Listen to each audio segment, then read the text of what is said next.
अस्सलामुअलैकुम, मेरा भाई गुड मॉर्निंग। जागो लाहौर में आप सबको खुशामदीद कहते हैं। मैं हूँ जनाब आपकी होस्ट मुनीबा आसिफ और मैं बिल्कुल ठीक ठाक हूँ। उम्मीद करती हूँ कि आप लोग भी इस वक्त जहाँ कहीं भी होंगे खैरियत से होंगे, खुशबाश होंगे और अपनी लाइफ को बड़े अच्छे तरीके से इंजॉय भी कर रहे होंगे। ख़ुद भी इंजॉय करना है, लेकिन साथ साथ अपने जो चाहने वाले लोग हैं उनका ख्याल भी रखना है और उनको भी इतना कंफर्टेबल करना है, रिलैक्स रखना है कि वो भी अपनी ज़िंदगी को, अपने तमाम तर रिश्तों को जो है ना वो इन्जॉय कर सके। और वैसे भी हमारे जो रिश्ते होते हैं ना वो बहुत ही अनमोल होते हैं और ये हमें ज़िंदगी में उस वक्त सहारा देते हैं जब आम हालात हमें तोड़ देते हैं, जब हमें लगता है कि सब कुछ ख़त्म हो गया है हमारी ज़िंदगी में।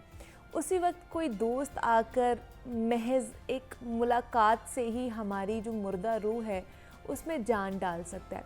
जब दुनिया की किसी भी चीज़ में सुकून नहीं मिलता और हर तरफ मायूसी ही हमें नज़र आ रही होती है, तो एक ऐसा दोस्त होता है या कोई और रिलेशन भी हो सकता है, भाई बहन का रिश्ता भी हो सकता है, और वो इतनी ताकत रखता है कि उनके साथ सिर्फ एक पिया गया चाय का कप ही हमारी सारी थकावट दूर करने के लिए काफ़ी होता है। लेकिन जहाँ ये रिश्ते इतने नायाब हैं वहीं ये रिश्ते उतने ही नाजुक भी होते हैं। सच कहते हैं कि किसी रिश्ते में जितनी ज़्यादा मोहब्बत होगी ना वो उतना ही नाजुक भी होगा और उसको ठेस या उसको बुरा लगने में बिल्कुल देर नहीं लगती है। छोटी सी बात भी उन्हें बुरी लग जाती है। आपका एक लफ्ज़, आपका एक जुमला, एक ख़ास किस्म का लहजा और कभी कभार इतना जालिम होता है कि आपके करीबी का दिल तोड़ सकता है। इसीलिए हमें ये समझना चाहिए कि ऐसी कौन कौन सी बातें हैं जो हमें अपने किसी मखसूस ताल्लुक़ में बिल्कुल भी नहीं करनी चाहिए। वो कोई भी ताल्लुक़ हो सकता है, कोई बात या फिर कोई ऐसा मजाक जो सामने वाले को नाराज़ कर सकता है, तो हमें उससे गुरेज़ करनी चाहिए। लेकिन फ़र्ज़ करें कि आपका दोस्त है और वो आपसे नाराज़ हो चुका है, आपकी गलती थी या नहीं थी, मगर आपको उसकी नाराज़गी बर्दाश्त करना पड़ रही है। अब आप आसानी से पीछे नहीं हट सकते हैं। ये आपका फ़र्ज़ बनता है कि आप उसे सारा मामला समझाएं, अपना जो पैगाम है, ये जो अपना पर्सपेक्टिव है वो उस तक पहुंचाएं। अगर आपने वाकई ही गलती की है तो आप खामोशी से उससे बात करके अपने किए पर नदामत का इजहार करें। अपोलोजाइज़ करने में कभी भी देर नहीं करनी चाहिए। जब आपने रिश्ते बचाने होते ना तो तब आपको अपोलोजाइज़ कर लेना चाहिए। दूसरी तरफ अगर आपसे गलती नहीं भी हुई है लेकिन आपको गलत समझा जा रहा है तो कोशिश ये करें कि अपने दोस्त से सारा मामला ओपनली कम्युनिकेट करें। और बहुत नाराज़गियाँ सिर्फ बातचीत से ही दूर हो जाती है, बल्कि यूँ कहें कि 90% ही ऐसी होती है चीज़ें कि जिनका बातचीत से बेहतर कोई हल होता भी नहीं है। कभी कभार ऐसी सूरत हाल बनती है कि जनाब हमारी नाराज़गी देरपा हो जाती है, हम ये कोशिश करते हैं लेकिन मसले का हल नहीं निकलता है। ऐसी सूरत में बेहतर तो यही होता है कि हम उस शख्स को मुकम्मल वक्त दें कि वो इजीली अपना टाइम ले और वो तन्हाई में ख़ुद सोच विचार कर सके और इसी तरह उसका हल निकल सकता है। और आखिरी और अहम सूरत ये है कि हम फ़र्ज़ करें कि आप किसी से नाराज़ हैं तो आप किस हद तक नाराज़ हो और नाराज़गी में कैसा रवैया अपनाएं। अगर ऐसा हो तो अपने दोस्त को फ़ौरन माफ़ कर दें और अगर वो आपसे माफ़ी मांग रहा है ना और अगर बात करना चाह रहा है तो उसे ज़रूर सुने। और अगर फिर भी आपकी तसल्ली नहीं हो रही है और बात बहुत आगे बढ़ चुकी है तो आप हफ़्ते, 10 दिन या महीने तक की ब्रेक ले लें उस रिलेशनशिप से, लेकिन तब तक उस दोस्त से तर्के ताल्लुक़ का मत सोचें जब तक वो आपके साथ रहना चाहता है। हो सके तो ऐसी कंडीशन में माफ़ कर देना ही मेरे ख्याल से ज़्यादा बेहतर होता है। और हमारे दीन इस्लाम में भी यही हमें तालीम दी जाती है कि अगर कोई आपसे दूसरा मौका मांग रहा है तो आपको वो मौका ज़रूर देना चाहिए। और अगर आपको लग रहा है कि जनाब वो अपने आप को ठीक कर सकता है, आने वाले दिनों में वो उससे गलती हो गई है और वो ऐसी बहुत बड़ी गलती नहीं है कि जनाब उसके ऊपर माफ़ी नहीं बनती है, तो अगर आपको लगता है कि वो अपने आप को बेहतर कर लेगा, कभी कभार जाने अनजाने में हम एक दूसरे का, हम अपने रिश्तों का, अपने से मुंसलिक लोगों का दिल दुखा देते हैं, लेकिन फिर भी आपको भी इतना रूम रखना चाहिए अपने लिए भी और लोगों के लिए भी कि अगर कोई आपसे माफ़ी मांगे अपनी गलती के ऊपर तो आप भी उसको माफ़ कर दें, और आप भी अगर किसी से माफ़ी मांगे तो वो भी आपको माफ़ कर सके। तो इसलिए तमाम तर चीज़ों को मद्देनज़र रख कर ही हमें कोई भी स्टेप लेना चाहिए। फ़ौरी तौर पर गुस्से में हम बहुत सारे ऐसे इक़दामात उठा लेते हैं कि जनाब हमें ये ताल्लुक़ नहीं चाहिए, हमें ये रिश्ता नहीं चाहिए, हम तो रह लेंगे, दिस दैट। लेकिन फिर जब हमारा गुस्सा ठंडा होता है फिर हमें समझ आती है कि नहीं, कहीं ना कहीं हमने ज़्यादती की है किसी के साथ, तो हमें अपनी चीज़ों के ऊपर नदामत होना शुरू हो जाती है। तो इसलिए अपने आप को भी गुस्से में ऐसा वो कदम ना उठाएं कि बाद में आपको रिग्रेट करना पड़े। तो ये आज का पैगाम था कि किस तरह आपने जो दोस्त की नाराज़गी है या जो आपके इम्पॉर्टेंट रिश्ते हैं उनको किस तरह मैनेज करना है, उस नाराज़गी को किस तरह दूर करना है। अभी हम प्रोग्राम में आगे बढ़ते हैं, मैच के हवाले से बात कर लेते हैं। उसामा बताइएगा, मैच आज खेला जाएगा और कज़ाफ़ी स्टेडियम में क्या टाइमिंग होगी, और टिकटें कहा जा रहा था, सुना जा रहा था कि एक हफ़्ता पहले ही इसकी जो है ना वो सेल आउट हो गई थी। जी बिल्कुल, शाम 7:30 बजे कज़ाफ़ी स्टेडियम लाहौर में मैदान लगेगा और खुसूसी तौर पर जो टिकट्स हैं, जब भी पाकिस्तान का मैच होता है और खासकर लाहौर में होता है तो शायकीन क्रिकेट की कोशिश होती है कि जल्द से जल्द टिकट्स हासिल कर ले जाएं। इस हवाले से पाकिस्तान क्रिकेट बोर्ड ने आज इस मैच के मौका पर खुसूसी तौर पर लाहौर में रावलपिंडी में जो मैचेस हुए, इस दफा उन्होंने एक नया काम ये भी किया कि यहाँ लिबर्टी गोल चक्कर के बाहर एक टिकटिंग बूथ भी कायम कर दिया ताकि शायकीन क्रिकेट को टिकट्स के हुसूल के लिए मुश्किल ना हो। जो ऑनलाइन टिकटें लेना चाहते हैं वो भी लें, लेकिन अगर फिजिकल टिकट लेना चाहते हैं तो वो वहां से जाके हासिल कर सकते हैं। लिबर्टी गोल चक्कर के करीब बिल्कुल एक टिकटिंग बूथ बनाया गया पाकिस्तान क्रिकेट बोर्ड की जानिब से, ताकि शायकीन क्रिकेट वहां से जाके अपनी मनपसंद बॉक्सेस की, मनपसंद स्टैंड्स की टिकटें भी वहां से हासिल कर सकते हैं। तो इस हवाले से मैच की तमाम तैयारियां मुकम्मल हो चुकी हैं। कज़ाफ़ी स्टेडियम लाहौर के अंदर की बात करूं तो वहां अंदर डिजिटल बाउंड्री भी नस्ब की जा चुकी है, ग्राउंड स्टाफ की जानिब से तमाम पिचेस भी तैयार की जा चुकी हैं और तकरीबन गुज़श्ता 2 दिनों से पाकिस्तान क्रिकेट टीम और न्यूजीलैंड की क्रिकेट टीम शाम 7 से 10 बजे तक तकरीबन 3 घंटे का तवील प्रैक्टिस सेशन में भी हिस्सा लेती हैं। खिलाड़ी जो है वो कोचेस की निगरानी में बैटिंग, बॉलिंग और फील्डिंग की मशकों में मसरूफ होते हैं। 2 दिन हो गए इस प्रैक्टिस सेशन को भी, आज मैच का दिन है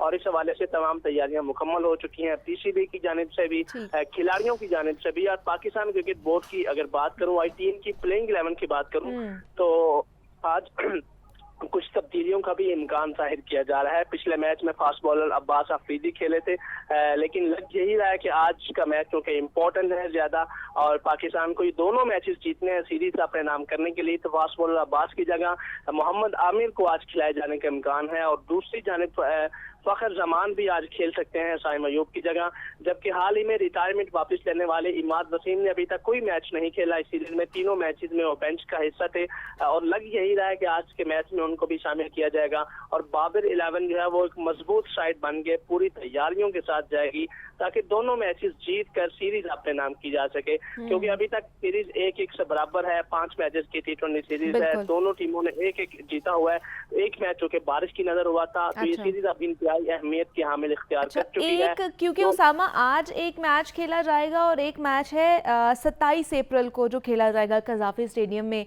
और कल से चूंकि 26 अप्रैल है और कल से बारिशों के इम्कानात भी जाहिर किए जा रहे हैं। ऑलरेडी एक मैच जो है वो बारिश की नज़र हो चुका है, तो इस हवाले से क्या इंतजामात किए हैं इन्होंने? बिल्कुल, बारिशों जो वेदर पॉडकास्ट है उस हवाले से पहले से चूंकि इनको पता है और इस हवाले से अगर बारिश से मैच मुतासिर होते हैं तो अगर कल आज का मैच इंतहाई इम्पोर्टेंट है फिर, क्योंकि अगर एक टीम भी जीत जाती है तो वो 2 मैचेस जीत जाएगी, वो सीरीज अपने नाम कर लेगी। अगर तीसरा मैच बारिश की वजह से मुतासिर होता है, जो आखिरी मैच है वो बारिश की वजह से मुतासिर होता है, तो सीरीज एक टीम का नाम हो सकती है जो टीम आज मैच जीतेगी। तो इसलिए दोनों टीमों की यही कोशिश है कि आज का मैच, क्योंकि आज मौसम बिल्कुल साफ है, बारिश का कोई इम्कान नहीं आज, तो दोनों टीमों की यही कोशिश है कि आज के मैच में ज्यादा पंजा आजमाई की जाए, ज्यादा जोर आजमाई की जाए ताकि आज के मैच जीता जाए, क्योंकि कल से बारिशों की पेशन गोई भी की गई है। इस हवाले से अगर जो 27 वाला मैच है वो बारिश से मुतासिर भी होता है तो आज का जो है वो मैच बड़ा इम्पोर्टेंट है दोनों टीम्स के लिए। अच्छा, दूसरा थोड़ा सा मुझे सिक्योरिटी के हवाले से भी अगर आपके पास कुछ मालूमात है, इंफॉर्मेशन है, तो वो भी बता दें कि किस तरह मैनेज किया जा रहा है। बिल्कुल सिक्योरिटी के फुल प्रूफ इंतजाम किए गए हैं। कराफी स्टेडियम की तरफ आने जाने वाले जो तमाम रास्ते हैं उन पे बैरियर्स लगाए गए हैं और सिक्योरिटी के फुल प्रूफ इंतजाम किए गए हैं। खुफिया CCTV कैमरे भी नस्ब किए गए हैं और लाहौर पुलिस की जानिब से एक बाहरी नफरी पूरे शहर में सिक्योरिटी के लिए तैनात की गई है। खासकर कराफी स्टेडियम के अगर राउंड अबाउट का जायजा लिया जाए तो वहाँ पुलिस के साथ साथ जो रेंजर्स के नौजवान हैं वो भी सिक्योरिटी पर मामूर हैं। सिर्फ लिबर्टी गोल चक्कर वाला एक रास्ता जो है वो शौकीन क्रिकेट के लिए आज खोला जाएगा। वहां से शौकीन क्रिकेट जो है वो सख्त चेकिंग के बाद अंदर आ सकते हैं। बाकी जो फिरोजपुर वाला रोड है वो भी मुकम्मल तौर पे बंद कर दिया है और जब टीमें यहाँ से निकलेंगी तकरीबन 4 बजे के बाद टीमें लाहौर होटल से कराफी स्टेडियम की जानिब मूव करेंगी। तो ये जो दरमियान का तकरीबन 20 से 25 मिनट का रास्ता होगा वो जो रूट्स लगेगा वो उसके लिए ट्रैफिक भी रोकी जाएगी क्योंकि सिक्योरिटी के पर्पस के लिए उनको महफूज बनाया जाएगा, रास्तों को महफूज बनाया जाएगा और इसके लिए खुसूसी तौर पे रूट्स भी कायम किए गए हैं। सिक्योरिटी के फुल प्रूफ इंतजाम किए गए हैं। आने जाने वाले तमाम रास्तों पे चेकिंग के इंतजाम किए गए हैं। फुल प्रूफ सिक्योरिटी है और मुख्तलिफ रास्तों पे कैमरे भी नस्ब किए गए हैं ताकि किसी भी नाकामी सूरत हाल से बचा जाए।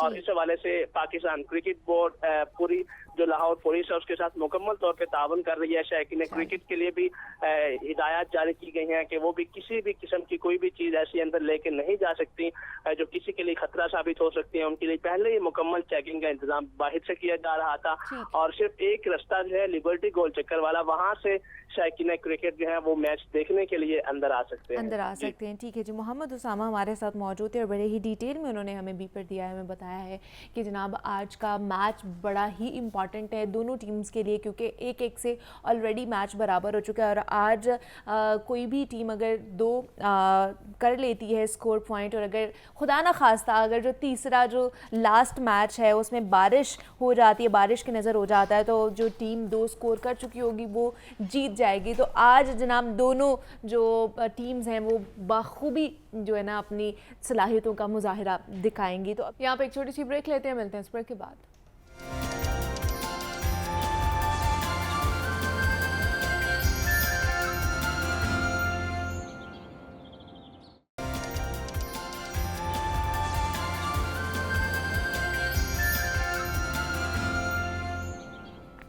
वेलकम बैक टू जागो लाहौर। जनाब अब कुछ बात कर लेते हैं हमारे सेहत के शोबे के हवाले से और मनाया जा रहा है आलमी हफ्ता बराए हिफाजती टीकाजात के हवाले से और पूरी दुनिया में 24 से 30 अप्रैल तक ये मनाया जाता है और ये हफ़्ता मनाने का मकसद वैक्सीन के फ़वाइद और अहमियत के बारे में आगाही देना है।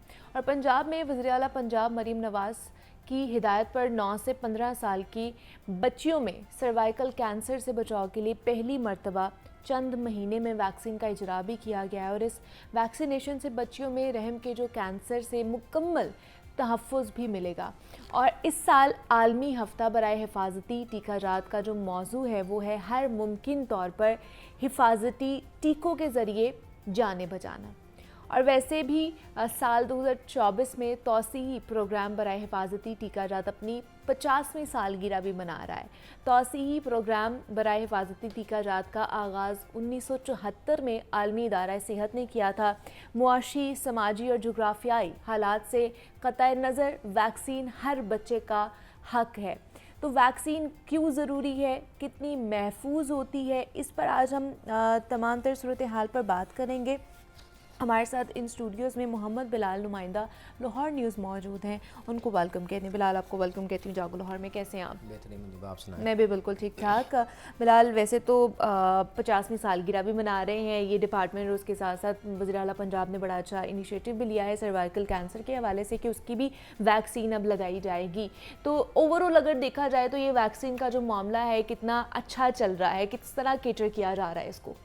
देखिए मुनीबा, ये EPI एक्सपैंड इम्यूनाइजेशन प्रोग्राम है, ये बहुत ही ज़्यादा ज़रूरी इस वजह से है क्योंकि इसमें 12 जो मुहलिक बीमारियां हैं उसमें से 2 साल से कम उम्र जो बच्चे हैं उनको वैक्सीनेशन ये की जाती है। ठीक है। और लाहौर के अंदर चूँकि हमारी जो आबादी है थोड़ी लिटरेट भी है और वहाँ पे तो ये सिस्टम ठीक है, लेकिन हम जब बाहर से जाते हैं दूसरे अज़ला में, जनूबी पंजाब में, तो वहाँ पे इसकी जो कवरेज की जो रेशो है वो थोड़ी कम है।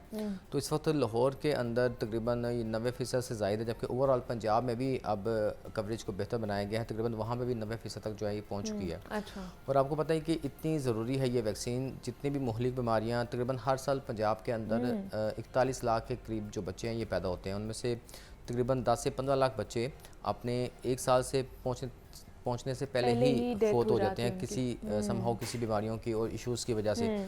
तो इनमें जो बीमारियां हैं वो सारी केटर करती हैं उन तमाम चीज़ों को। अच्छा। इनमें आपको पता है कि नमूनिया पिछले दिनों विंटर सीजन में बहुत ज़्यादा फैला, फिर उसके बाद टाइफाइड आता है, फिर उसके बाद पोलियो आता है, फिर टीबी आती है, फिर काली खांसी आती है। इस तरह की जितने भी मुहलिक बीमारियाँ हैं सबको ये प्रोटेक्शन देती है। ठीक है। अब चूँकि ये महकमा सेहत प्राइमरी एंड सेकेंडरी के अंदर है PPI प्रोग्राम के तहत, और ये पूरे पंजाब में इसकी कवरेज है। डिस्पेंसरीज़ में भी लगती है, जिस जगह पे डिलीवरीज होती हैं वहाँ पे भी लगती है, मुफ्त में लगती हैं। सेंटर्स भी बने हुए हैं, घरों में जा के भी लगती हैं। फिर इसके साथ साथ जो प्राइवेट हॉस्पिटल्स है वो जो कि अपनी प्राइवेट वैक्सीनेशन के तौर पे वो पैसे दे के लगाते हैं। पैसे दे के लगाएं या मुफ्त में लगवाएं, लगवाना ज़रूर। मकसद ये है कि लगवाएं और बीमारियों से महफूज रहें। और ये महफूज रहना इतना ज़रूरी है कि देखें, जब बच्चा ये अपनी वैक्सीनेशन नहीं लगवाता तो किसी बीमारी में मुब्तला होता तो उसका इफ़ेक्ट जो है ना पूरी फैमिली पे, फिर ख़ानदान पे, फिर पाकिस्तानी मईशत पे भी पड़ता है। तो इस वजह से इनकी कवरेज और इनको लगवाना इंतहाई ज़रूरी है। और इसके लिए आपको पता है कि ये जो जितनी वैक्सीनेशन है ये कुछ सस्ती वैक्सीनेशन नहीं है, ये बहुत महंगी वैक्सीनेशन है। और ये अरबों की वैक्सीन हर तकरीबन 6 माह के बाद ये आती है, ये इंपोर्ट की और जाती है। इसमें जो कि डोनर एजेंसीज बहुत ज़्यादा हैं, इसमें मिलिंडा बिल गेट्स कंपनी है वो बहुत ज़्यादा सपोर्ट करती हैं, जो बिल गेट्स की वाइफ के नाम पे ये कंपनी है। फिर उसके बाद एक गावी है वो सपोर्ट करती है वैक्सीन पाकिस्तान को देने में। तो कुछ इसमें होता है फेडरल गवर्नमेंट का इसमें बजट, जिससे मिला के ये vaccination as free to available for all children. तो इस वजह से ये जो वैक्सीनेशन है ये करवानी बहुत ज़रूरी है। और इसका यकीन करें इसका साइड इफ़ेक्ट भी किसी भी किस्म का नहीं है। अगर हमारे ये बच्चे तमाम अपने वैक्सीनेशन को महफूज और मुकम्मल बना लें तो बहुत सारी बीमारियों से बच सकते हैं। अच्छा, इसका एक मकसद ये है कि जब भी आपने वैक्सीन लगवानी है तो ये वैक्सीन लगाने का साइड इफ़ेक्ट तकरीबन ना होने के बराबर है। देखिए हर चीज़ का हल्का फुल्का बुखार हो जाता है, लोग उससे डर जाते हैं। बिल्कुल। तो लेकिन इसके जब कोई बीमारी आती है या वायरस आता है या कोई अटैक आता है तो उस पे फिर अगर ये वैक्सीनेशन हुई हो तो फिर काफ़ी ज़्यादा जो चीज़ों को वो कवर कर जाता है। हाँ, बिल्कुल ऐसे ही है। फिर जो बच्चा है वो सिविलिटी की तरफ नहीं जाता या वो खुदा न खास्ता मौत के मुंह में नहीं जाता।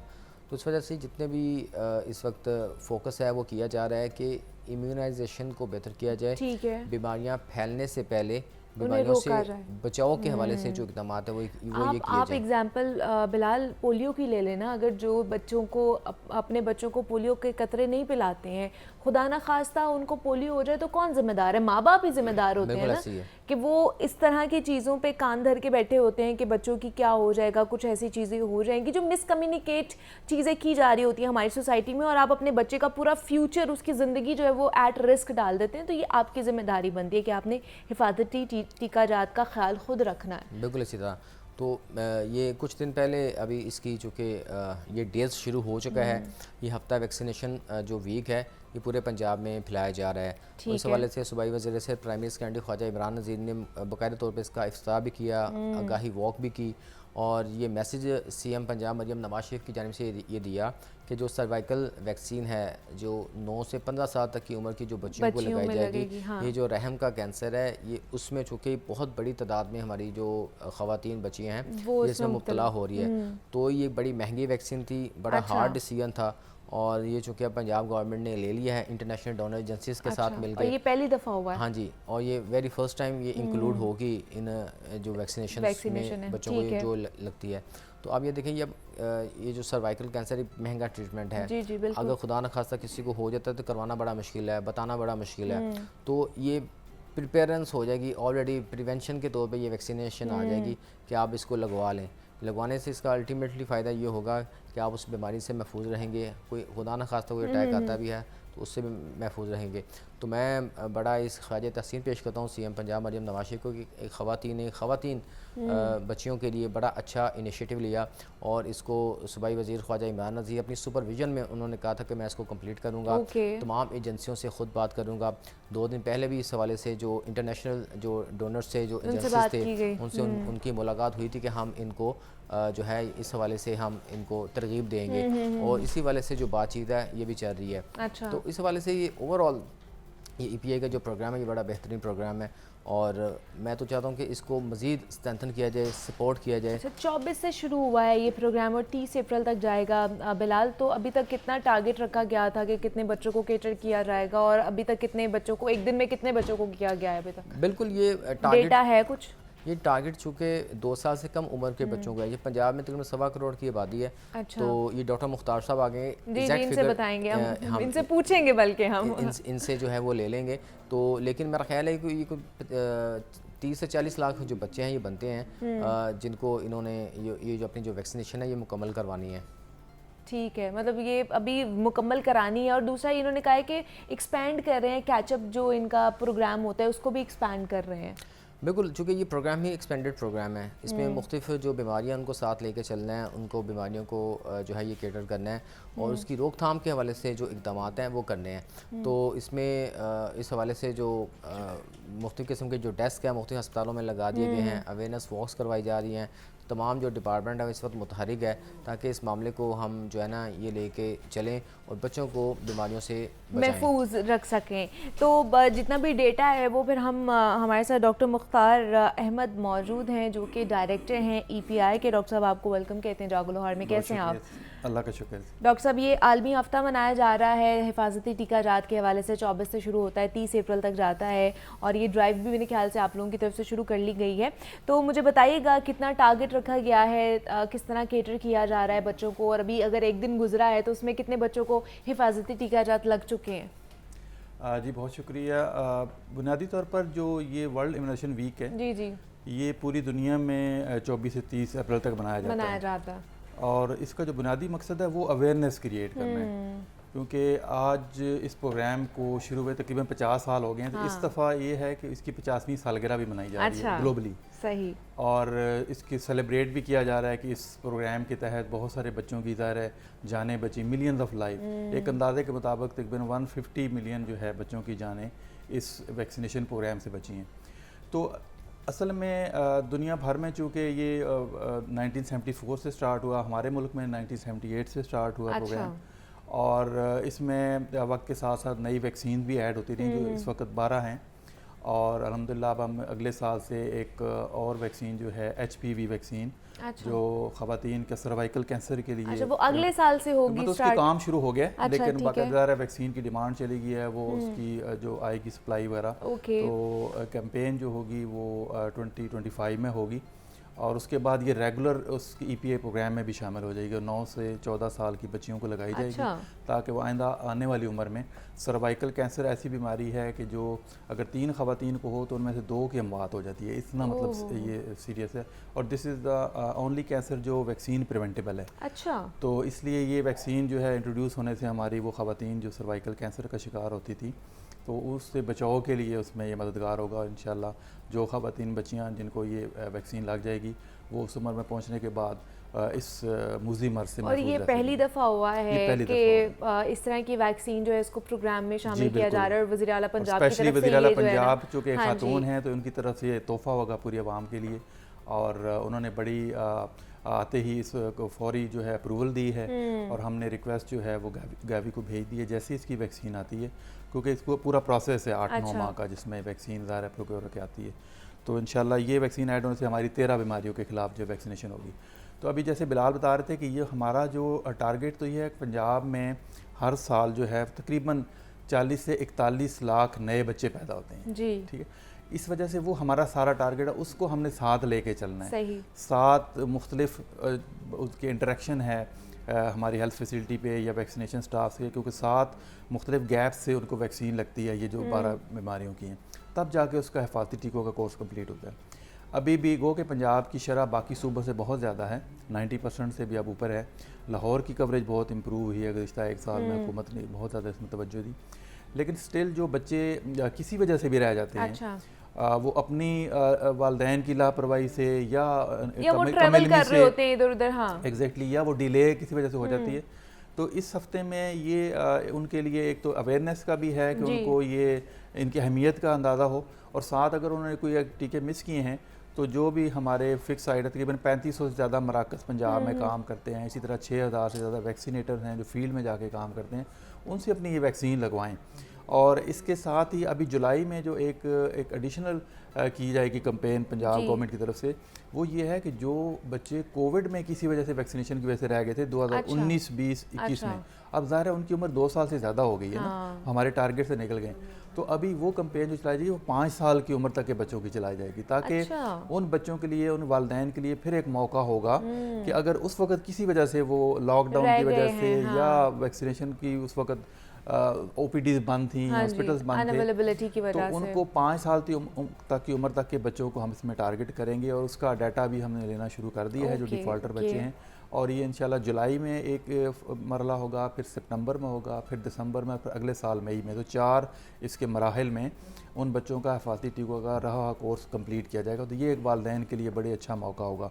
तो बाकी इस हफ्ते के हवाले से बेशुमार अवेयरनेस के प्रोग्राम किए जाते हैं, जैसे सेमिनार्स किए जाते हैं, वॉक्स की जाती हैं, मीडिया के ज़रिए वालदैन को मैसेज दिया जाता है कि ये ऐसा मतलब वैक्सीनेशन एक इतनी सेफ़ और इफ़ेक्टिव चीज़ है बच्चों की जानें बचाने के लिए और उनको इन बीमारियों से बचाने के लिए, कि अगर खुदा न खास्ता जब ये बच्चे इन बीमारियों का शिकार हों तो फिर अस्पतालों पे भी लोड पड़ता है अनड्यू, और वालदैन की जेब पे जो इजाफी बोझ पड़ता है फाइनेंशियल, तो ये दोनों काम होंगे। और वैक्सीन जो है वो हुकूमत पंजाब बिल्कुल फ्री ऑफ कॉस्ट देती है।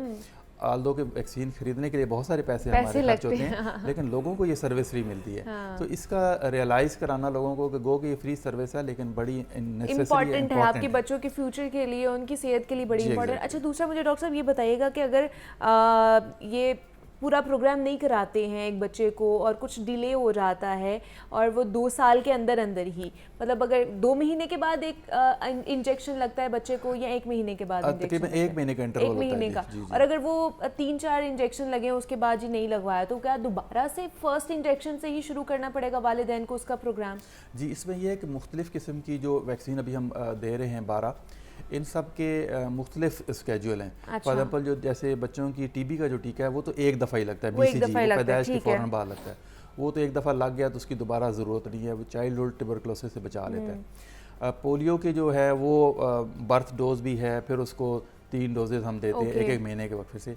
मीज़ल्स के अब 2 टीके लगते हैं, एक लगता है 9 महीने की उम्र में और फिर एक लगता है 15 माह की उम्र में, मतलब तकरीबन 6 माह के वक्त। और इसमें से दोनों में से अगर एक मिस हो गया तो फिर उस बच्चे की इम्यूनिटी का लेवल जो है ना, एक टीका जो है ना इंटरनेशनली बताया जाता है कि एक टीका आपको 85% बच्चों को प्रोटेक्शन देता है, यानी कि अगर 100 बच्चों को लगा तो 85% बच्चे जो है 85 बच्चे प्रोटेक्ट हो जाता है वो, लेकिन 15 बच्चे को हो सकता है इम्यूनिटी डेवलप ना हो।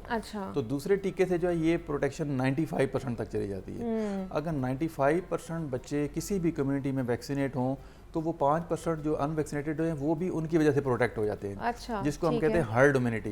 तो उसमें ये है कि उनको एक शील्ड मिल जाती है कि आगे बच्चे उनके आगे जो कि वैक्सीनेटेड मौजूद हैं तो उस तक पहुंचने तक वायरस को मुश्किल होती है। तो लेकिन अगर अनवैक्सीनेटेड बच्चों का कोहार्ट या तादाद कहीं पर ज़्यादा हो किसी भी यूनियन काउंसिल में, वहाँ पर आउटब्रेक्स होने के चांसेस होते हैं। वहाँ खसरे की वबा हो सकती है, वहाँ नमोनिया हो सकता है, वहाँ डायरिया हो सकता है, वहाँ और जो इस तरह की खुन्नाक या तशन्नुज। वैसे अल्हम्दुलिल्लाह पंजाब चूँकि जैसे पोलियो के हवाले से भी गुज़िश्ता 4 साल से अल्लाह का शुक्र है पंजाब में कोई केस नहीं आया। और इसी तरह एक न्यूनेटल टेटनस एक बीमारी होती है जो बच्चों को झटकों की बीमारी कहते थे, तशन्नुज की बीमारी नौज़ायदा बच्चों में होती थी। तो ये जो माँ को 2 टीके लगते हैं ना हमल के दौरान, वो भी उसी बच्चे को बचाव के लिए होते हैं। और फिर बच्चे को भी जो पेंटा का टीका लगता है उसमें भी ये टेटनस की वैक्सीन शामिल है। और अल्हम्दुलिल्लाह पंजाब में अब ये टेटनस की बीमारी 2016 से WHO की सर्टिफाइड है कि हमने एलिमिनेशन स्टेटस अचीव कर लिया है और सर्टिफाइड है पंजाब। तो ये इन टीकों की बदौलत है। इसी तरीके से बाकी जो हमारी बीमारियां हैं इनको भी अगर बच्चे सारे वैक्सीनेटेड हों तो एक ख़ास हद तक इक्का दुक्का केसेस तो होते रहेंगे, क्योंकि ये इरेडिकेट नहीं हो सकती सिवाय पोलियो के। जी। पोलियो इरेडिकेटेबल है, जो जिसको ख़त्म किया जा रहा है। या इससे पहले चीचक की बीमारी, एक आपको याद होगा, स्मॉल पॉक्स, वो ख़त्म हो चुकी है। अच्छा, वो अब खत्म हो गई, चिकन पॉक्स या स्मॉल पॉक्स जिसे कहा जाता जी, था। स्मॉल पॉक्स का आखिरी केस 1977 में आया था। उसके बाद दुनिया भर में नहीं है, और ये वैक्सीन की बदौलत हुआ। तो polio is the second disease कि जिसको हम इरेडिकेट कर रहे हैं। वो भी हम उसके बारे में भी यही उम्मीद कर सकते हैं बिलाल के, चले पंजाब में तो उसका कोई ऐसा केस नहीं आया जिस तरह डॉक्टर साहब कह रहे हैं, तो पाकिस्तान में तो आते हैं ना, पर कैसे इरेडिकेट किया जा सकता है कि पूरा पाकिस्तान ही उस लिस्ट में आ जाए कि अब यहाँ पर पोलियो का कोई भी एक केस नहीं है? बिकॉज अभी भी हमने अगर बाहर ट्रैवल करना है तो आपको पोलियो का वो सर्टिफिकेट चाहिए ही चाहिए। बिल्कुल, ये बहुत ज़रूरी है, और इस दर्द सार है इस वक्त पंजाब गवर्नमेंट के लिए। पंजाब गवर्नमेंट का तो महकमा सेहत का तो सूरत हाल काफ़ी बेहतर है, क्योंकि यहाँ पे गुज़श्ता कई सालों से सिर्फ मस्बत जो माहौलियाती सैंपल हैं वो रोनुमा हो रहे हैं, लेकिन जो केस है अभी तक वो कोई नहीं आया गुज़श्ता 4-5 साल से। तो ये बड़ी अच्छी बात है, इसको सस्टेन रहना चाहिए। लेकिन हमारे जो दूसरे सूबे हैं वहाँ पे सूरत हाल थोड़ी सी गड़बड़ हो जाती है, और अक्सर KP वाली साइड पे या बल्तिस्तान वाली साइड पे या समटाइम सिंध वाली साइड पे भी कोई ना कोई एक आ जाता है। तो वहाँ पे भी फेडरल लेवल पे भी, प्रोविंशियल लेवल पे भी बहुत ज़्यादा ज़रूरत है कि इसको कवर अप करें, अपने दाखिली खारजी रास्तों को बहुत ज़्यादा बेहतर बनाने की ज़रूरत है। जिस तरह पंजाब ने किया हुआ है कि तमाम आने जाने वाले बच्चों को जो कि बाहर के सूबों से आते हैं उनको वैक्सीनेशन पिलाई जाती है, टीमें खड़ी की है, ट्रांजिट टीमें वहाँ पे मौजूद हैं। तो इस तरह केटर करना चाहिए। उसी तरह दूसरे सूबों को भी, जब तक ये अपने, ये देखो ये तो एक सूबे का तो इशू नहीं है, ये तो पूरे पाकिस्तान का इशू है। तो यहाँ पे मिल के सबको अपने आप को मजबूती से ढांपना होगा, चूँकि हर सूबे के जो दाखिली खारजी रास्ते हैं वहाँ पे इंश्योर करना चाहिए कि टीमों को, और ख़ासकर 2 साल से 5 साल तक के बच्चों को लाजमी पोलियो किससे ड्रॉप के कतरे पिलाए जाएँ। नुकसान है कोई नहीं, फ़ायदे ही फ़ायदे, इम्यूनिटी ही बेहतर होनी है। तो इस वजह से बहुत ज़्यादा ज़रूरी है पोलियो समेत जितनी भी ये EPI की जो वैक्सीन है जो इसके अम्ब्रेला में हैं, ये फ्री में फराम कर रहे हैं। तो ये तो बहुत बड़ा एक गिफ्ट है, और अगर यकीन करें आपको पैसों के लेने पड़े तो तबीयत ठीक हो जाएगी। ये कितनी डॉक्टर साहब, अगर मुझे ये बताएंगे अगर यही वैक्सीनेशन ये 2 साल तक आप कराते हैं, पैसों के लेने पड़े तो कितना एक्सपेंस आएगा? तकरीबन एक बच्चे पे ना, अगर सारी कॉस्ट हम लेकर 1.25 लाख से 1.5 लाख का खर्चा आता है एक बच्चे पे, पंजाब का। और वो आपको मुफ्त में दे रहे हैं, लेकिन हमारी कौम ऐसी है ना, मुफ्त में चीज़ मिलती है वो कहते हैं कि शायद ख़राब है या कोई ऐसी चीज़ है इस वजह से मुफ्त में दे रहे हैं। नहीं, ये इसके बारे में बिल्कुल क्लियर मैं बताऊँ कि ये वो वैक्सीन है जो कि WHO की प्री क्वालिफाइड होती है, और इसको ख़ास एक टेम्परेचर के तहत जहाँ से ये बनती है वहाँ से लेकर उस बच्चे तक इसका temperature 2 to 8 degree centigrade maintain किया जाता है। और इसके अलावा जो इसको लगाने वाले हैं वो क्वालिफाइड हैं, या वो LHVs हैं जो पाकिस्तान नर्सिंग काउंसिल से रजिस्टर्ड हैं, या पंजाब मेडिकल फैकल्टी से रजिस्टर्ड वैक्सीनेटर हैं। इसको अनस्किल्ड बंदा नहीं लगाता। पोलियो ड्रॉप्स देना तो वो तो कोई भी पोलियो करता है, लेकिन इंजेक्टेबल जितनी वैक्सीन हैं ये सिर्फ क्वालिफाइड, और उनकी फिर साथ रिफ्रेशर ट्रेनिंग्स भी होती रहती हैं। अच्छा। उनको इन्फेक्शन प्रिवेंशन के बारे में बताया जाता है, उनको सेफ इंजेक्शन प्रैक्टिसेस के बारे में बताया जाता है, उनको इंटरपर्सनल कम्युनिकेशन की ट्रेनिंग दी जाती है कि वालिदैन की काउंसलिंग कैसे करनी है। तो दे आर ट्रेन्ड पीपल। और इसके अलावा मैं बताता चलूँ कि अभी हुकूमत पंजाब ने, स्पेशली हमारी वज़ीर आला जब आई, इन्होंने बहुत ज़्यादा इस प्रोग्राम के ऊपर फोकस किया जा रहा है। माँ बच्चों की सेहत का मसला है, तो नए इनिशिएटिव शुरू किए हैं, जैसे क्लिनिक ऑन व्हील्स का एक वो इलाके, जैसे लाहौर के स्लम्स हैं, जैसे बंद रोड के साथ इलाके हैं जहाँ पे कोई ऐसी हेल्थ फैसिलिटीज़ नहीं हैं, तो वो एक माहाना दौरे के तहत जो एक मोबाइल वैक्सीनेशन का अरेंजमेंट किया है। न सिर्फ वैक्सीनेशन बल्कि और भी कुछ सर्विस अगर किसी को चाहिए, किसी को दवाई लेनी है, किसी को एंटीनेटल विज़िट कराना है, किसी को और कोई बच्चे की कोई इशू है, तो वो डॉक्टर भी साथ होती हैं, LHV भी होती हैं, वैक्सीनेटर भी होता है, तो एज ए टीम वो मूव करते हैं। और ये इस वक्त पंजाब में तकरीबन 63 ऐसी मोबाइल एम्बुलेंस चल रही हैं, और इसको हमने बढ़ा के 250 तक लेके जाना है by the end of this year. और ये उन एरियाज़ की होंगी जहाँ पे कोई और फैसिलिटी नहीं है, अस्पताल भी नहीं है, कोई डिस्पेंसरी नहीं है, स्पेशली अर्बन स्लम्स। इसी तरीके से कुछ ऐसे एरियाज़ हैं जैसे साउथ पंजाब में डेजर्ट है, चोलिस्तान है, या रिवराइन एरिया हैं, दरिया के उस पार आबादी रहती है, वहाँ टीमें हमारी बोट्स के ज़रिए जाती हैं, कैमल्स पे जाती हैं, 4x4 व्हीकल्स पे जाती हैं। हर उस बच्चे तक हमने पहुँचना है कि जो जिसका राइट है कि जब वो उसको वैक्सीन मिले। तो हम मैं डॉक्टर साहब के बाद अगर बच्चा दरख्त पर भी चढ़ जाता है ना, तो हमारे पास ऐसी फुटेजेस आएंगे पीछे जो वैक्सीनेटर्स है दरख्त पे दरख्त पे चढ़ा हुआ है। इसमें ये कि हम सिर्फ ये कहते हैं कि चलो हुकूमत तो या महकमा सेहत अपने तौर पर कर रहा है, लेकिन वालिदैन का जो इसमें रोल है ना, उसके ऊपर आप इस वीक में हम ज़रूर अवेयरनेस देते हैं कि वो अपना रोल जो है वो ज़रूर पूरा करें, क्योंकि उनके लिए सारी ये जो पता हुकूमती नहीं इक़दामात क्यों वालिदैन क्यों डरते हैं, इवन दो कि पढ़े लिखे जो वालिदैन में वो भी कहते हैं जी हिफाजती टीका जात में, मतलब इस तरह की मिथ्स या मिसकम्युनिकेशन जो उन्हें की होती है उसके ऊपर वो बिलीव कर रहे होते हैं। जी मोस्टली ये होता है कि बच्चों का ये भी एक वायरस है या एक उसी बीमारी का जरासीम है ना, जो उसको इंजेक्ट किया जा रहा है, उससे थोड़ी बहुत वो बच्चे को जो बुखार होता है या उसकी दर्द होता है टीके का, इस वजह से लोग हेजिटेट करते हैं, क्योंकि वो एक रात बच्चा हो सकता है ना सोए, हालांकि उसको एक पैरास्टामोल 2 चम्मच दे दें, बच्चा सुकून से सो जाएगा। अगर टीके वाली जगह पे दर्द है, बर्फ़ की टकोर कर दें, बच्चा वो सुकून से, एक दिन की या एक रात की तकलीफ है, लेकिन सारी उम्र भर की उस बीमारी से जो उसकी बाद में वालिदैन को जागना पड़ता है। हॉस्पिटल में हम देखते हैं कितने लोग ख़राब होते हैं, पेशेंट तो अंदर पड़ता है, उसके अटेंडेंट बाहर बरामदों में पड़े होते हैं। तो उस सूरत हाल से बचने का वैसे कम से कम इन 12 बीमारियों से तो बच्चा बच जाएगा।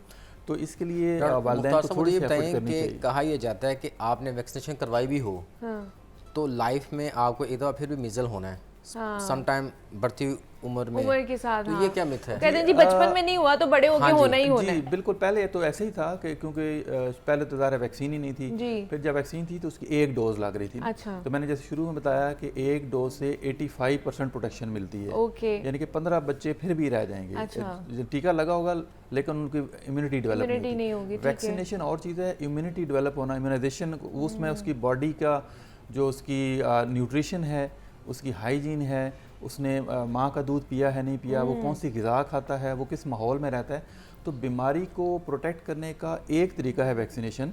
लेकिन अगर बच्चे सफाई नहीं है या उस बच्चे की ओवरऑल सेहत जो है वो कम है, कम वजन का बच्चा है, उसमें प्रोटीन की डेफिशिएंसी है, वो बीमारियों का शिकार तो होता रहेगा, क्योंकि वैक्सीन। लेकिन वैसे डॉक्टर साहब मीजल्स या इस तरह की चीज़ें बड़े होके यंग बच्चों में भी हो सकती हैं। उसकी वजह यह है कि इम्यूनिटी का लेवल कितना उसका बुलंद रहता है उसकी, यानी कि ओवरऑल उसकी सेहत कैसी है। अगर वो उसके अंदर किसी वक्त भी सेहत उसकी कॉम्प्रोमाइज़ होगी, यानी कि किसी और बीमारी का शिकार है, फॉर एग्जांपल एक बच्चे को डायरिया हुआ है या निमोनिया हुआ है, डेफिनेटली उसकी अब कुव्वत मुदाफ़त भी कम है, वो एक बीमारी से लड़ रहा है, उस वक्त अगर मीज़ल से भी एक्सपोज हो जाए, फॉर एग्जांपल हॉस्पिटल में ये वो दाखिल है, हमारे अक्सर अस्पतालों में भी ये होता है कि आपको पता है एक बेड पे कई दफ़ा 2-3 या कम से कम उसमें आइसोलेशन का कोई अरेंजमेंट नहीं है, और एक बच्चा नमोनिया के साथ या डायरिया के साथ पड़ा है और मेल नरिश भी है और वहाँ कोई मीज़ल्स का केस भी दाखिल है, अब वो बच्चा ऑल्दो वैक्सीनेटेड भी हो ना, तो उसमें चांसेस वो बड़ा प्रोन है कि वो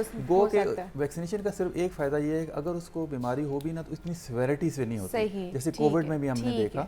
इसलिए बड़ा इम्पॉर्टेंट है कि जनाब आप तमाम जितनी भी हिफाजती टीकाजात का प्रोग्राम है उसको मुकम्मल कराएं, अपने बच्चों की सेहत का ख्याल रखें। मोहम्मद बिलाल नुमाइंदा लाहौर न्यूज़ हमारे साथ मौजूद थे। बिलाल बहुत शुक्रिया आपके वक्त का, और डॉक्टर मुख्तार अहमद हमारे साथ मौजूद है। डॉक्टर साहब बहुत शुक्रिया आपके वक्त का कि आप भी यहाँ पर आए। यहाँ पर एक छोटी सी ब्रेक लेते हैं, मिलते हैं इस ब्रेक के बाद।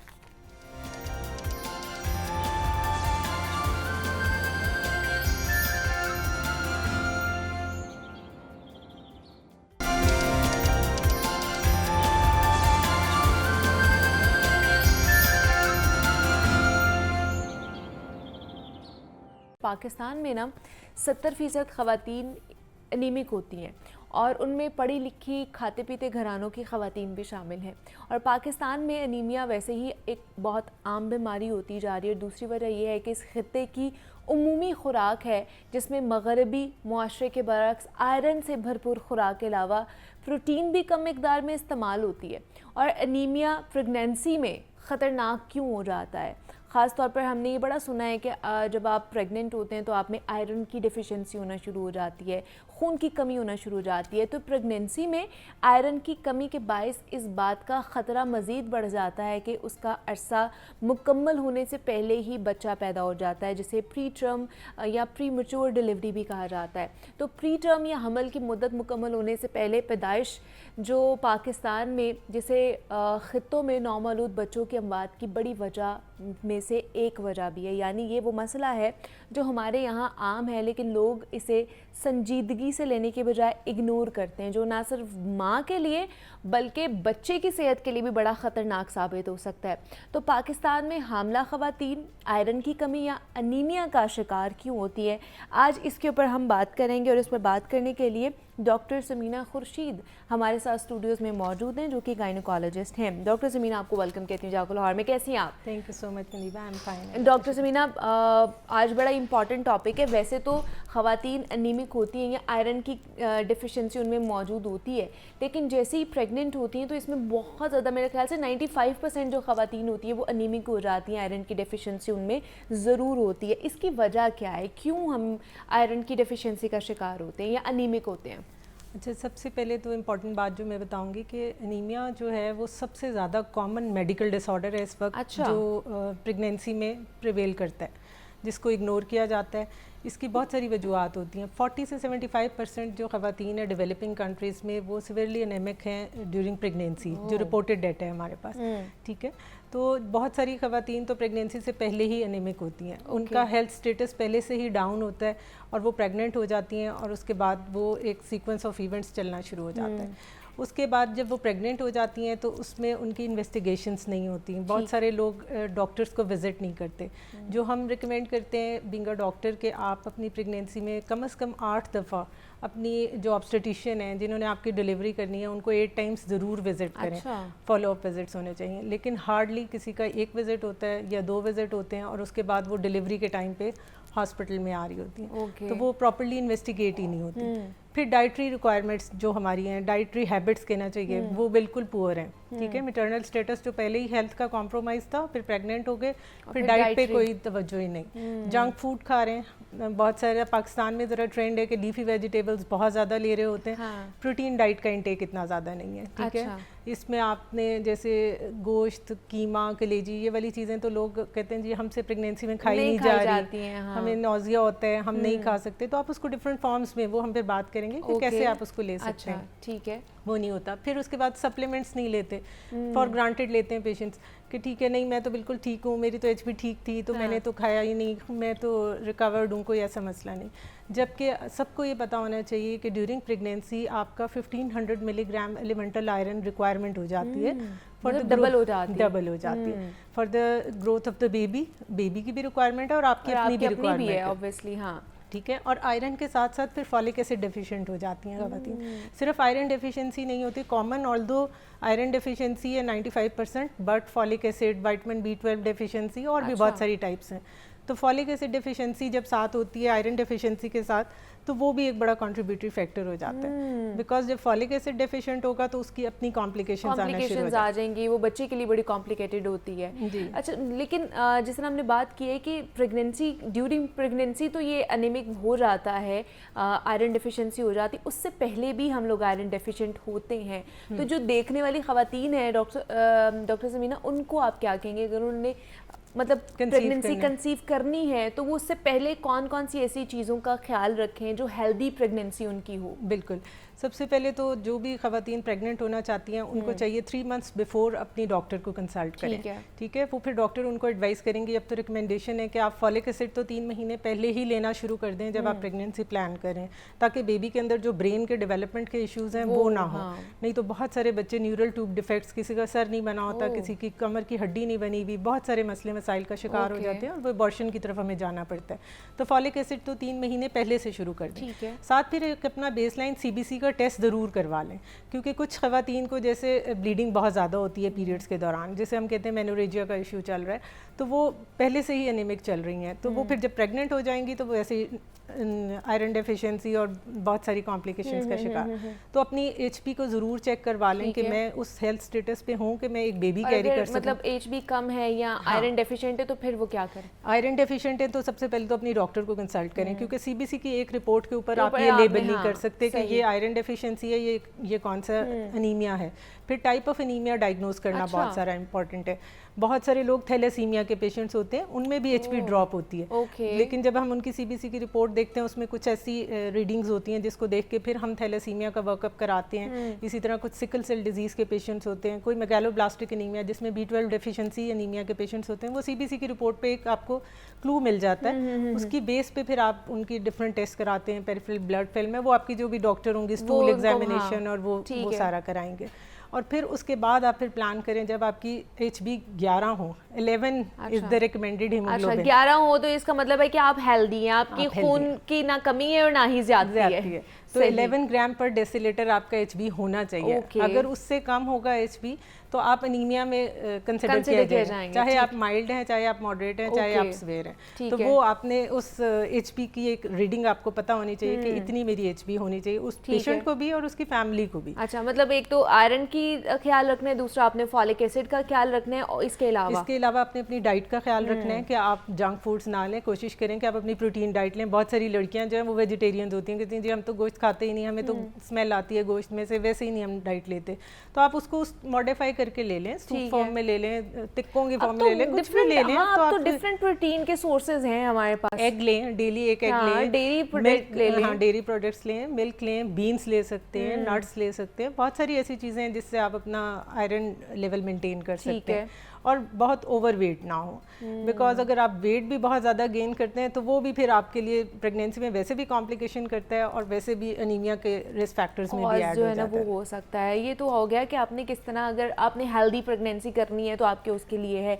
अब प्रेगनेंसी में अनीमिया हो गया है तो क्या प्रीमेच्योर बेबी होने के चांसेस ज़्यादा बिल्कुल। हैं कि नहीं है? बिल्कुल, अगर आपको प्रेगनेंसी में एनीमिया हो जाए तो मदर भी इफेक्टेड होंगी और बेबी भी किस इफेक्टेड तरह होंगे। की कॉम्प्लिकेशंस हो सकती है मदर के लिए भी और बेबी के लिए भी? मदर अगर एनीमिक है तो मदर के अंदर तो सबसे पहले इन्फेक्शंस का रिस्क। फर्स्ट ट्राइमेस्टर आपका शुरू हुआ है, पेशेंट्स का बार बार गला ख़राब होगा, अच्छा। उन्हें लगेगा कि मैं बार बार बुखार हो जाता है, वजाइनल इन्फेक्शंस हो जाते हैं, यूरिन के इन्फेक्शंस हो जाते हैं। आप एनीमिक हैं, आपकी एचबी कम है तो हर किस्म का जरासीम आपको अटैक करेगा। ठीक है। दूसरी चीज़ ये होगी कि पेशेंट बहुत ज़्यादा लेथार्जिक होना शुरू हो जाती हैं कि मुझे बहुत जल्दी थकावट हो जाती है, मुझे सांस चढ़ना शुरू हो जाता है। अगर कोई पेशेंट इस तरह आपसे बात कर रहा है या पूछता है तो आपको ये पता होना चाहिए कि कहीं ये इसकी एचबी लो तो नहीं, ये कहीं एनीमिक तो नहीं है। वो कहती हैं जी मैं चलती हूँ तो मुझे पैल्पिटेशंस होती हैं, मुझे छाती में बहुत तेज़ तेज़ सांस आ रहा है, मुझे चलने में मुश्किल होती है, मैं बहुत कोई काम नहीं कर सकती, मैं ज़्यादा देर खड़ी नहीं रह सकती। तो इसका मतलब है कि पेशेंट कहीं एनीमिक हो सकता है। ठीक है। और फिर उससे ये ज़रूर पूछें पेशेंट की हिस्ट्री में कि उसको कहीं ब्लीडिंग पाइल्स तो नहीं है। बहुत सारी पेशेंट्स कॉन्स्टिपेशन से सफ़र कर रही होती हैं during pregnancy, because hormonal changes इस तरह से होती हैं कि आपकी गट की मोटिलिटी कम हो जाती है तो आपको कॉन्स्टिपेशन हो जाती है। ये क्या कॉमन है बहुत ज़्यादा? ये कॉमन होता है बिकॉज प्रोजेस्टेरॉन एक हार्मोन है जो जिसका लेवल इंक्रीज करता है तो वो पेशेंट्स में कॉन्स्टिपेशन को प्रीडिस्पोज करता है, कॉज। ठीक है। तो वो पेशेंट जब कॉन्स्टिपेटेड होते हैं वो किसी को जिक्र नहीं करते और वो फिर जब हार्ट स्टूल पास करते हैं तो ब्लीडिंग हेमरॉइड्स बन जाते हैं और ब्लीडिंग होती है पर रेक्टल रीजन से।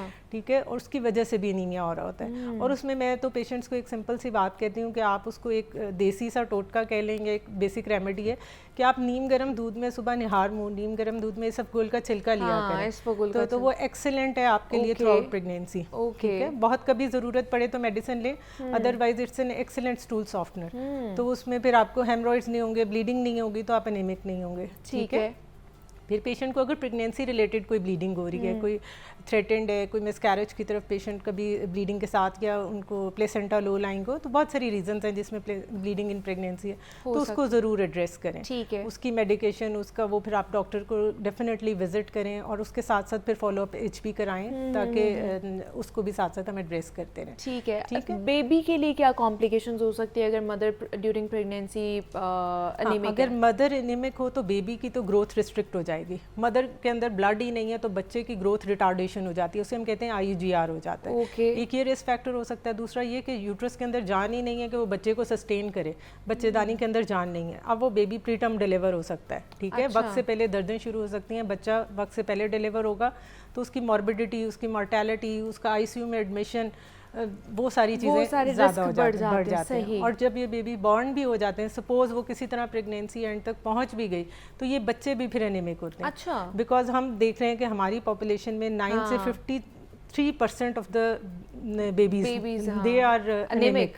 दे आर एनीमिक। उनकी फिर लर्निंग कैपेसिटीज, उनकी हेयरिंग प्रॉब्लम्स, उनके विजन प्रॉब्लम्स, ग्रोथ उनकी बड़ी ग्रोथ रिस्ट्रिक्ट हो जाती है। हाँ। तो मदर का हेल्दी होना बेबी के लिए भी बहुत ज़रूरी है। सिर्फ ये नहीं है कि माँ ही हेल्दी प्रेगनेंसी से गुजरेगी तो वो बेबी को नहीं इफेक्ट करेगा, तो बेबी भी माशाल्लाह से फिर आपका हेल्दी होगा। अच्छा। तो ये 2 वे दोनों की केयर हो जाएगी। अच्छा, दूसरा इसके कोई इजी साइंस एंड सिम्टम्स हैं कि एनीमिक अगर आप हैं ख़वातीन ड्यूरिंग प्रेगनेंसी भी तो आपको ऐसे साइंस एंड सिम्टम्स आ रहे हो कि आपको पता चल जाए कि आप में खून की कमी या आयरन की कमी है? यूजुअली हमारा यहाँ पे जो देसी जो कहा जाता है कि जी अच्छा आप बहुत पेल लग रहे हैं, बहुत पीले हो गए आप, तो आप में खून की कमी है। बेशक वो किसी और वजह से भी हो सकता है। तो ऐसे क्या साइंस एंड सिम्टम्स हो सकते हैं जिससे हमें पता चले कि यू आर एनीमिक? हाँ, एक तो सबसे पहले तो अगर आपको कोई कह रहा है कि आप पेल लग रहे हैं तो उसको थोड़ा सीरियसली ले लें कि कहीं से मैं वाकई एनीमिक तो नहीं हूँ। और उसके साथ फिर आप अपने सिम्टम्स को रिलेट कर लें कि आपको वीकनेस हो रही है, आपसे उठा नहीं जा रहा, आपको लगता है कि नहीं मैं कोई भी काम, जैसे मैंने बताया, काम नहीं कर सकती, लेथार्जिक फील हो रहा है, मेरी टांगों पे बहुत ज़्यादा स्वेलिंग होना शुरू हो गई है, मुझे शॉर्टनेस ऑफ ब्रेथ हो रही है, ये सारी चीज़ें जो है ना, ये बिल्कुल ये अनीमिया की तरफ आपको मतलब लेके जा रहे हैं कि आप डॉक्टर को कंसल्ट करें, अपनी इन्वेस्टिगेशंस कराएं।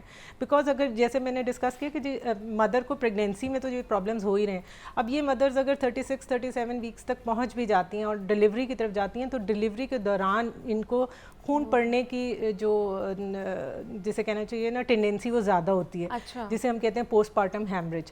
तो ये पेशेंट इतने भी ब्लीड कर जाते हैं जो एनीमिक हों, जिनकी HB7 से कम है या 4 से कम है, सिवियरली एनीमिक है, कि ये इनका यूट्रस रिमूव करना पड़ जाता है उनकी ब्लीडिंग को कंट्रोल करने के लिए। ये पेशेंट्स फिर ICU में एडमिट हो जाते हैं, खुदा न खास्ता फिर मॉर्टेलिटी भी हो जाती है, डेथ ही हो गया ना, ये मॉर्टेलिटी हो जाती है, ज़्यादा वो खतरनाक सिचुएशन हो जाती है। बिल्कुल। और अगर वहाँ से बच जाते हैं तो फिर आफ्टर जब रिकवरी हो गई तो फिर फीड स्टॉप हो जाता है, बेबी को नहीं हैंडल कर सकते, एक किस्म का पूरा एक लाइफ का जो सर्कल है वो डिस्टर्ब रहता है। तो ये बड़ी बहुत ज़्यादा एक तो कॉमन कॉज भी है, लेकिन इसके साथ साथ बहुत डिस्टर्बिंग और डेंजरस भी है, लाइफ थ्रेटनिंग है कि अगर आप इसको नहीं शुरू में ही पकड़ेंगे इस डिसऑर्डर को, कंडीशन के डिसऑर्डर को, तो ये आपको इतना दूर तक लेके जाएगा जो आपकी हेल्थ कॉम्प्लिकेशंस बढ़ा देगा।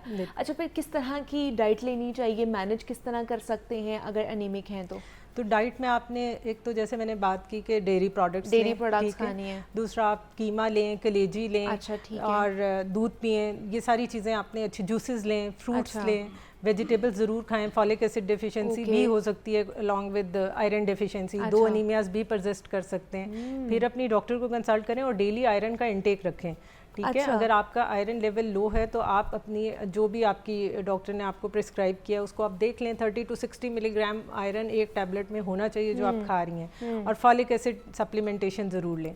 अब अगर कोई पेशेंट ये मुझे कहती है कि जी मैं तो आयरन की गोली खाती हूँ और मुझे या तो कॉन्स्टिपेशन होती है या मुझे उल्टी आ जाती है, तो फिर उसमें हम ये करते हैं कि हम आफ्टर एवरी ट्राइमेस्टर आप according to the patient condition जो है वो एक HB ज़रूर रिपीट करा लें, CBC करा लें, फिर आप उनको IV आयरन दे दें। पैरेंट्रल आयरन के ऑप्शंस बहुत अच्छे से अब आ गए, तो वो आप आयरन से उन्हें लोड करते रहें ड्यूरिंग द प्रेगनेंसी। ये नहीं है कि अगर वो ओरल नहीं ले रही तो आप बिल्कुल ही ना दें।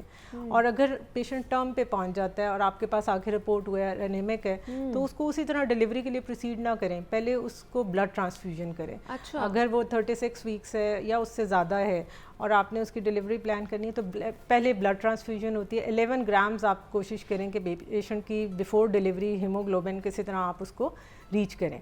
और तीसरी चीज़ जैसे मैंने कहा कि पाइल्स को ड्रेस करें, अगर हेमरॉइड्स हो गए किसी को या पाइल्स हो गए तो उसको ट्रीट करें, बजाय इसके कि वो वहाँ से आप यहाँ से आयरन देते रहें और वहाँ से पेशेंट्स ब्लीड करते रहें। फिर वर्म इन्फेस्टेशन, हमारा जो लोगों का लिविंग स्टाइल है, पानी की वो नहीं है, प्योरीफिकेशन नहीं है, तो बहुत सारे लोग वर्म इन्फेस्टेशन का शिकार हुए हुए होते हैं और उसकी वजह से एनीमिक हो रहे होते हैं। तो आप डीवर्म ज़रूर कर दें, उनका स्टूल एग्जामिनेशन करा लें। अच्छा। तो ये सारी चीज़ों को देख के फिर उसके अकॉर्डिंगली आप पेशेंट्स को ले करा सकते हैं, फिर ही आपको सही तरह पता चलेगा ना कि आपने ट्रीटमेंट कहाँ से शुरू करना है और किस कंडीशन में जाके उसको जो है स्टॉप भी करना है। अच्छा, दूसरा मुझे ये बताएं कि बर्थ हो गई, बेबी आ गया, क्या उसके बाद भी ये साइंस एंड सिम्टम्स रह सकते हैं और ये लीड कर सकता है सिवियरिटी की तरफ? बिल्कुल, पेशेंट्स कार्डिक फेलियर में चले जाते हैं। अगर आपने एनीमिया को एड्रेस नहीं किया तो पेशेंट कार्डिक फेलियर में जा सकते हैं। तो और आपकी जो आयरन रिक्वायरमेंट ड्यूरिंग लैक्टेशन है, मैंने जो बहुत सारा एक मिथ कहना चाहिए वो ये कि लोग ये कहते हैं कि जी मदर ब्रेस्ट फीड करा रही हैं तो कैल्शियम की डेफिशिएंसी हो रही है, उन्हें कैल्शियम ज़रूर दें, दूध ज़रूर दूध पिलाएं उसे। आयरन नहीं देते, आयरन जबकि 1 milligram per day during lactation mother की रिक्वायरमेंट है कि उसको ये आयरन क्या वो हमें हमारी डाइट से मिल रहा होता है कि हमें फिर एक्स्ट्रा वो सप्लीमेंट्स या हमें मेडिकेशन लेने चाहिए? क्योंकि हमारी जो एक और बड़ा प्रॉब्लम ये है कि inter pregnancy interval is very short, contraception पे बहुत ज़्यादा रुझान लोगों का नहीं है। तो एक बच्चा हुआ, उसके बाद अगले ही साल दूसरा बेबी, फिर उसके बाद तीसरा बेबी, तो वो रिजर्व्स उस तरह से नहीं होते ख़वातीन के। और फिर load of work on the female is very high, चाहे वो हाउसवाइफ्स हैं चाहे वो प्रोफेशनल्स हैं, तो वो हर लिहाज से जो है ना कॉम्प्रोमाइज़्ड हो रही होती हैं। अपनी डाइट को निगलेक्ट करके वो सिर्फ खाली घर की जो डाइट है उसके ऊपर आप बेबी को फीड भी करा रहे हो और आप सारे काम भी कर रहे हो और आप सब चीज़ देख रहे हो, वो डेफिशिएंट। तो आपने ओरल आयरन लाजमी लेना है, कम से कम 3 मंथ्स तो ज़रूर लें, जब तक आपका परपीरियम का पीरियड है, आपका वूंड हील हो रहा है, चाहे वो नॉर्मल डिलीवरी का ज़ख़म है या आपका सिजेरियन का वूंड है, जब तक वो हील हो रहा है तो आप आयरन सप्लीमेंट्स लें। क्योंकि अगर आप आयरन नहीं लेंगे तो फिर अल्टीमेटली आपके ज़ख़म भी ख़राब होना शुरू हो जाते हैं। आयरन डेफिशिएंसी की वजह से वूंड इन्फेक्शन शुरू हो जाता है, फिर ज़ख़म नहीं ठीक हो रहा, फिर आयरन बिल्डअप हो रहा है, फिर आयरन वूंड रीस्टिचिंग हो रही है, वो फिर एक लंबा प्रोसेस है। तो बेहतर है कि आप आयरन खा लें और आयरन की कमी को पूरा कर लें। सिर्फ एक चीज़ की कमी की वजह से देखिए ज़रा कहाँ लाइफ बिल्कुल आपकी चेंज है। एग्जैक्टली, कि इतनी ज़्यादा कॉम्प्लिकेशंस हो सकती हैं आपकी लाइफ में, तो ये बड़ा इंपॉर्टेंट है। अच्छा, दूसरा ये कि पाकिस्तान में प्रेगनेंसी के हवाले से सबसे कॉमन मसला यही है क्या? बिल्कुल बिल्कुल, पूरी दुनिया में कॉमनेस्ट मेडिकल डिसऑर्डर जो है प्रेगनेंसी में एनीमिया या आयरन की कमी। और डेवलपिंग कंट्रीज में मैं आपको बता रही हूँ 40 to 75% ख़वातीन जो हैं वो आयरन डेफिशिएंसी का शिकार हैं और अनीमिया कॉमन हो गया। और अब तो अल्लाह का शुक्र है बहुत सारी टेक्नोलॉजीज़ आ गई हैं, हम इन्वेस्टिगेट कर सकते हैं कि कौन सी कॉज ऑफ अनीमिया। पहले लोग सिर्फ आयरन ही लगाते रहते थे और पता ही नहीं चलता था कि किसी और टाइप ऑफ अनीमिया तो नहीं है। लेकिन अब ये है कि इतनी ज़्यादा एडवांसमेंट हो गई है, हम थैलेसीमिया को रूल आउट कर लेते हैं, हम सिकल सेल एनीमिया, ग्लैंड्समैन थ्रोम्बोसिथेनिया, बहुत सारे ऐसे प्रॉब्लम्स हैं जो कि हम आइडेंटिफाई कर लेते हैं और उस अकॉर्डिंगली हम फिर उसको ट्रीट कर रहे हैं। तो इट्स वेरी इंपॉर्टेंट कि अपना CBC का टेस्ट एक at the start of antenatal visit person को मेरे ख्याल से ये कराना चाहिए। जरूरी नहीं है कि अगर आप शादीशुदा हैं या अगर आपने कंसीव करना है, आप वैसे भी अपना रेगुलर टेस्ट कराएं। नॉन प्रेग्नेंट खवातीन को भी कराना चाहिए। 41% इंसिडेंस है एनीमिया का, तो उसमें प्रेगनेंसी तो एक अलग फैक्टर है, वो तो एक अलग फैक्टर है, लेकिन आपकी नॉन प्रेग्नेंट गर्ल्स भी जो है वो भी एनीमिक है। ऑब्वियसली आपकी वैसे भी परफॉर्मेंस जो है, आपकी डेली रूटीन, आप काम कर रहे हैं, आप कहीं जा रहे हैं, आपकी परफॉर्मेंस नहीं होती, हमें ऐसे लग रहा होता है कि लेथार्जिक फील कर रहे हैं, टांगों में जान नहीं है, हम थोड़ा सा काम करते हैं जी चक्कर आना शुरू हो गए, थक जाते हैं, तो वो ये मेरे ख्याल से यही सारे साइंस एंड सिम्टम्स होते हैं लड़कियों के अंदर। बिल्कुल बिल्कुल, तो अपना CBC का टेस्ट जरूर हर बंदे को, एक ब्लड ग्रुप पता होना चाहिए और एक CBC अपना जरूर कराना चाहिए। 6 महीने के बाद करा लेना चाहिए। 6 महीने के बाद करा लें अकॉर्डिंग टू योर कंडीशन। अगर आपको लगता है नहीं मैं बहुत हेल्दी हूँ, मैं सब कुछ खा पी रही हूँ, तो फिर बेशक साल में एक दफ़ा करा लें, लेकिन ज़रूर कराएं। जैसे कहते हैं ना, अनचेक्ड नहीं छोड़ें। अक्सर लोगों को तो प्रेगनेंसी से पहले ब्लड ग्रुप ही नहीं पता होता, वो कहते हैं डॉक्टर साहब कभी कराया ही नहीं, खून का ग्रुप ही नहीं पता। खुदा ना खास्ता लाइफ में कभी कोई हादसा हो जाता है, आपको कोई ब्लड किसी को देना पड़ता है, आपको अपना ब्लड ग्रुप ही नहीं पता। हमारी तो पॉपुलेशन यानी इस लेवल पे अनीमिया तो उससे भी एक नेक्स्ट स्टेप है। ब्लड ग्रुप तो bread and butter of the human body कहना चाहिए, वो तो सबको पता होना चाहिए। उसका भी नहीं पता, उसका भी नहीं पता, बहुत सारे लोगों को नहीं पता। और अच्छी बड़ी पढ़ी लिखी लड़कियां आती हैं और कहती नहीं ब्लड ग्रुप नहीं पता, वो करवा लें आप डॉक्टर साहब। तो दिस इज़ वेरी इंपॉर्टेंट कि आप CBC और ब्लड ग्रुप, ये 2 चीज़ें आपको अपनी पता होनी चाहिए, ताकि अगर अनडायग्नोज, जैसे थैलेसीमिया की मैं बात कर रही हूँ, वो भी बहुत ज़्यादा प्रेवलेंट हो गया पाकिस्तान में, अब डायग्नोज भी हो रहा है। अच्छा, दूसरा डॉक्टर साहब, अब हम ऐसी कम्युनिटी में रह रहे हैं जहाँ पर हमें इस तरह की केसेस भी देखने को मिलते हैं कि ड्रग यूजेज भी बहुत ज़्यादा खवातीन में बढ़ता जा रहा है। बहुत सी खवातीन करती हैं, ड्रग यूज़ करती हैं, क्या वो भी इस चीज़ से प्रोन होती हैं? बिल्कुल बिल्कुल, जो ड्रग यूजर्स हैं उनके अंदर भी, और उनकी भी प्रेगनेंसी जो है कॉम्प्लिकेटेड हो सकती है। उनमें जो स्मोकिंग करती हैं या जो ड्रग्स यूज करती हैं, उनमें प्रीटर्म्स का रिस्क बहुत ज़्यादा है। अच्छा। और ड्रग्स अब किस तरह की यूज़ की जा रही है, उसमें एबनॉर्मेलिटीज़ का रिस्क बहुत ज़्यादा है। बच्चे एबनॉर्मल बॉर्न होते हैं, फिर उनकी टर्मिनेशंस करनी पड़ती हैं। अब आप जो स्मोक करते हैं वो निकोटीन है, that is also very dangerous for the brain of the baby. तो वो तो एक बहुत ही ज़्यादा खवातीन के लिए, तो वैसे तो मेल्स के लिए भी है, बाकी तो आपके जो अपने हेल्थ इश्यूज हैं वो तो है ही हैं, चेस्ट इन्फेक्शन। लेकिन वो जो आगे कॉम्प्लिकेशन आ रही है, बेबी के लिए कॉम्प्लिकेशन आ रही है, वो ज़्यादा स्पेरिटी के हामिल होती है। तो अपना ख्याल रखें, अपनी सेहत का, अपनी डाइट का ख्याल रखें, ताकि आने वाली जो नस्ल है उसको अच्छे तरीके से सेहतमंद पैदा किया जा सके। डॉक्टर समीना खुर्शीद, गायनोकोलॉजिस्ट, हमारे साथ मौजूद थे। डॉक्टर साहब बहुत शुक्रिया आपके वक्त का यहाँ पर आई और इस हवाले से हमने बात की है। इसी नोट पर हमें इजाज़त दीजिए, अपना बहुत सारा ख्याल रखिएगा। अल्लाह हाफ़िज़।